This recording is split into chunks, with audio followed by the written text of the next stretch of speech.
নমস্কার বন্ধুরা, সবুজ বসন্ত গাছের চ্যানেলে আপনাদের সকলকে স্বাগত। আজকে আমি আপনাদেরকে যে ফুলটি দেখাচ্ছি এটি একটি ক্যাকটাসের ফুল। আমার বড় প্রিয় একটি ক্যাকটাস। ছাদে আমি এই ক্যাকটাসটি লাগিয়েছিলাম। এই ক্যাকটাসটি বহু বছর ধরে আমার সঙ্গে আছে, প্রায় 5-6 বছরের অধিক তো হবেই, তারও বেশি হবে।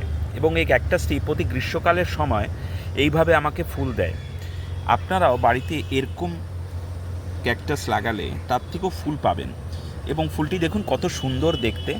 একটি কাঁটাযুক্ত গাছের মধ্যে কত সুন্দর ফুল হতে পারে, এই প্রতি গ্রীষ্মকালে আপনি এরকম ফুলের অনুভূতি পাবেন যদি আপনারাও এরকম ক্যাকটাস বাড়িতে লাগান। অল্প জায়গা লাগে, পরিচর্যা খুবই অল্প লাগে, কিন্তু তার ফুলের সংখ্যা দেখুন, কতগুলো কুড়ি দেখুন, এবং অনর্গল এই পুরো গ্রীষ্মকালে এ আমাকে ফুল দিয়ে যাবে। কোনো রকম পরিচর্যা নাই, কোনো জল নেই, কোনো খাদ্য নেই, কিছুই নেই, তথাপিও এ নিজের ফুল দিয়ে যাচ্ছে। এবং এর সঙ্গে দেখুন কতগুলো এর পাপ তৈরি হয়েছে, অর্থাৎ ছোট ছোট সংস্করণ। এগুলোকে আপনি কোনো একটা টুলের সাহায্যে বা প্রুনারের সাহায্যে ভেঙে নিয়ে আবার যদি স্যান্ডযুক্ত বালিযুক্ত মাটির মধ্যে রোপণ করেন, তাহলে আপনি এরকমই বড় গাছ পাবেন। কিন্তু এরকম বড় গাছ করতে আপনাকে প্রায় 4-5 বছর অধিক অপেক্ষা করতে হবে, তাহলেই আপনি গাছের থেকে এরকম সুন্দর ফুল পাবেন পুরো গ্রীষ্মকাল ভরে।